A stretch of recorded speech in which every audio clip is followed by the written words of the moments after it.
This is an instructional video intended to help you set up your Night Stalker animatronic from Spirit Halloween. First, take all your parts out of the box. Your parts should include 2 arms, the metal center frame with the control box, 2 rope pieces along with a bag of some screws.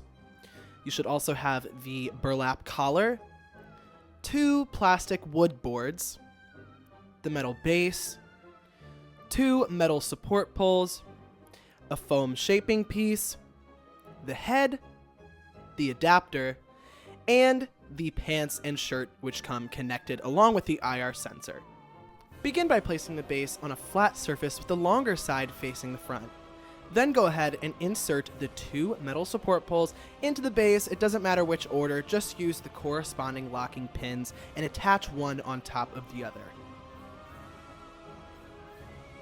Now grab the clothing piece and locate the hole that is located at the bottom center of the pants and slide that hole over top of your center support poles, making sure the Velcro side is on the back. Then go ahead and attach your control box and center frame on top of the 2 support poles before taking your 2 wooden boards. Locate the 2 screw holes at the end of your wooden boards and using the 2 mini screws and washers, secure them into the top of the center frame. Note that each of these wooden boards has a label saying if it's a right or left board, and that's based on the point of view of the Scarecrow himself. Now grab the Scarecrow's head and using the connection point on the bottom of the neck, slide it into the top of your center frame. If you haven't already, don't forget to click that big red subscribe button and turn on the notification bell so you don't miss any spooky videos. Now insert the long screw through the holes on the head and the center pole until it goes all the way through both, and then use the nut to secure it into the back of it.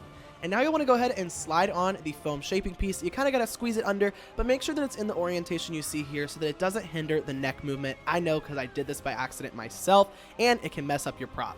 Then you'll want to go ahead and take the twist tie that it comes with, and you can twist tie it back on if you want. This just helps secure the foam into place. Now you can go ahead and pull up the clothing all the way up to the top and rest it around the foam shaping piece.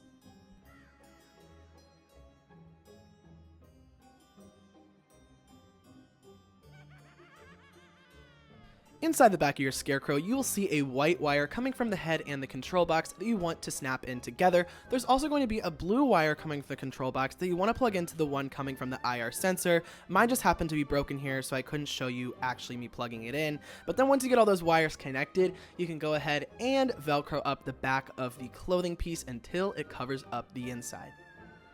Now go ahead and throw the burlap collar around this guy's neck and attach it using the Velcro strips in the back. You can lastly go ahead and take each of the Scarecrow's arms and tie them onto the wooden boards using the rope pieces. Now you want to go ahead and have the longer pieces of hay facing the ground because those emulate hands, but then you'll also want to go ahead and just tie it on with the rope into the divots that you'll see where it sits nicely into the wooden board, and you can really just tie these on in any which way you would like until you get the desired look you're going for. Plug the adapter into the control box. Night Stalker's control box comes with a jack where you can plug in the compatible Try Me buttons, as well as a jack where you can plug in the compatible step pad. It also has a volume control knob that can turn the volume up and down. Keep in mind, this volume is pretty dang loud, so just be careful here. It can kind of scare you. And then we also have a jack where you can plug in an external speaker if you would prefer to have the audio on an external speaker.